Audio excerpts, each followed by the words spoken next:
Shift کرتے تھے اپنی کلٹیویشن ایک جگہ سے دوسری جگہ سیزنلی، تو ان کے بجائے برٹش آفیشلز جو تھے وہ ان گروپس کو جنہوں نے سیٹلڈ کلٹیویشن شروع کی ان کو تہذیب یافتہ سمجھتے تھے، ان کے مقابلے میں جو لوگ جنگلوں میں رہتے تھے ان کے مقابلے میں جو وائلڈ تھے اور سیویج تھے ان کے مقابلے میں سویلائزڈ سمجھتے تھے ان کو جنہوں نے سیٹلڈ کلٹیویشن شروع کی تھی۔ تو اس کے بعد ہمیں جاننا ہے کہ کالونیل رول جو شروع ہوا یعنی برٹش کالونیل رول، اس نے کیا برا اثر ڈالا ٹرائبل لوگوں کی زندگیوں پر۔ تو ٹرائبل لوگوں کی زندگی جو ہے وہ برٹش رول میں بالکل چینج ہو گئی۔ انہی چینج کے بارے میں ہم جانتے ہیں۔ پہلے ہم دیکھیں گے کہ ٹرائبل چیفز جو تھے ان کو کیا، ان کی زندگی پر کیا اثر پڑا جب برٹش کالونیل رول شروع ہوا۔ تو برٹش کے ارائیول سے پہلے بہت سارے ایریاز جو تھے ٹرائبل چیفز جو تھے وہ امپارٹنٹ لوگ سمجھے جاتے تھے، یعنی کہ وہ عزت والے لوگ سمجھے جاتے تھے۔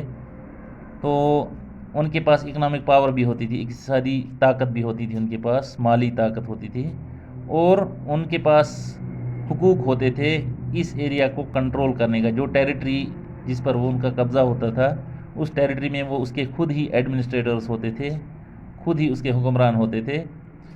تو کچھ جگہوں پر ان کی اپنی پولیس بھی ہوتی تھی جو ان کے لوکل رولز اور لینڈ اور فارسٹ مینجمنٹ جو تھے ان کو دیکھ ریکھ کرتے تھے۔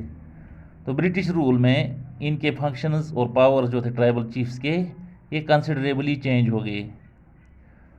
تو اس کے بعد ان کو اجازت دی گئی جو کہ ان کے لینڈ ٹائٹلز تھے، یعنی ان کی اپنی زمینیں جو تھی وہ کلسٹر آف ولیجز، یعنی کچھ گاؤں پر ہی ان کی اتھارٹی رہی۔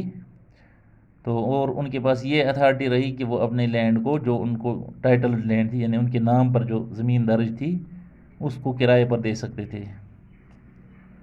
لیکن ان کے ایڈمنسٹریٹو پاور جو تھے ان سے فورسبلی وہ آہستہ آہستہ چھینے گئے اور ان کو مجبور کیا گیا کہ وہ برٹش قوانین جو ہیں، برٹش کالونیل رول جو ہے اس کے قوانین جو بنائے گئے ہیں برٹش آفیسرز کے انڈیا میں، تو ان رولز کو وہ فالو کریں۔ اور اس کے علاوہ ان کو ٹریبیوٹس دینے پڑتے تھے، نذرانے دینے پڑتے تھے برٹش گورنمنٹ کو، اور ڈسپلن ٹرائبل گروپس جو تھے ان کو نذرانے پیش کرنے پڑتے تھے۔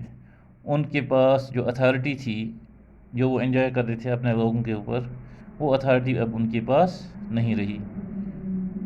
تو یہ شفٹنگ کلٹیویٹرز جو تھے British people were not comfortable with them, یعنی کہ ان کو یہ شفٹنگ کلٹیویٹرز کا یہ طریقہ اچھا نہیں لگتا تھا کہ وہ ایک جگہ سے دوسری جگہ شفٹ کرتے تھے، کیونکہ اس وجہ سے برٹشرز جو ہیں ان کو ان پر کنٹرول کرنا جو ہے وہ پاسبل نہیں ہوتا تھا، ان پر ایڈمنسٹریشن چلانا جو ہے وہ پاسبل نہیں ہوتا تھا، کیونکہ وہ ایک جگہ سے دوسری جگہ شفٹ کرتے تھے۔ کیونکہ برٹش کالونیل پاور جو تھا ان کو تب ان سے ریونیوز مل سکتے تھے، تب ان سے فائدے مل سکتے تھے جب یہ ایک ہی جگہ سیٹل ڈاؤن ہو جاتے۔ یہاں فگر پوائنٹ 5 میں آپ دیکھ سکتے ہیں کہ ایک گاؤں ہے، اس میں نیشی ٹرائب ہے اروناچل پردیش میں، یہ لاگز کا ایک ہاؤس بنا رہے ہیں۔ کس طرح سے سارا گاؤں ان کو یہ ہاؤس بلڈ کرنے میں، تعمیر کرنے میں ان کی ہیلپ کر رہا ہے، کیونکہ میں نے آپ کو بتایا کہ یہ ٹرائبل پیپل جو ہوتے ہیں یہ آپس میں رشتہ دار ہوتے ہیں، یہ ایک ہی کلان سے یعنی ایک ہی خاندان سے تعلق رکھنے والے لوگ ہوتے ہیں۔ اس طریقے سے یہ ایک دوسرے کو ان کاموں میں مدد بھی کرتے تھے۔ تو شفٹنگ کلٹیویٹرز جو تھے ان کو برٹشرز نے کہا کہ آپ ایک ہی جگہ سیٹل ڈاؤن ہو جاؤ۔ سیٹل ڈاؤن ہونے کے لیے برٹشرز نے ان کو فورس کیا تاکہ اگر یہ ایک ہی جگہ سیٹل ڈاؤن ہو جائیں تو برٹشرز کو ان سے جو ریونیو کا سورس وغیرہ جو ہے وہ ریگولرلی مل جائے۔ تو برٹشرز نے ان کو مجبور کیا، ان کے نام کچھ زمین کے حقوق درج کر دیے، ان کے نام زمین رکھ دی تاکہ ان سے ریگولر ریونیو مل جائے برٹشرز کو۔ لیکن اس کے بعد یہ جو جوم کلٹیویٹرز تھے انہوں نے برٹشرز کے خلاف پروٹیسٹ شروع کیے، وائڈ اسپریڈ پروٹیسٹ شروع کر دیے، کیونکہ ان کو پرابلم ہو جاتی تھی ان کو عادت تھی جوم کلٹیویشن کی، اور وہ ان کے لیے فائدہ مند ہوتی جوم کلٹیویشن۔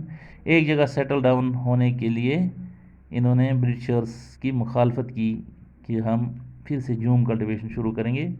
تو فائنلی جب پروٹیسٹ ہوئے بہت ساری جگہوں پر، تو اس کے بعد برٹشرز مجبور ہو گئے، الٹیمیٹلی انہوں نے الاؤ کیا ان کو، ان کا حق جو تھا شفٹنگ کلٹیویشن کا وہ ان کو حق دینے کے لیے مجبور ہو گئے۔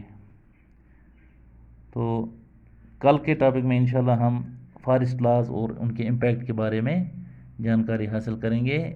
تو آج کے لیے اتنا ہی، آپ سے اجازت چاہتا ہوں، خدا حافظ۔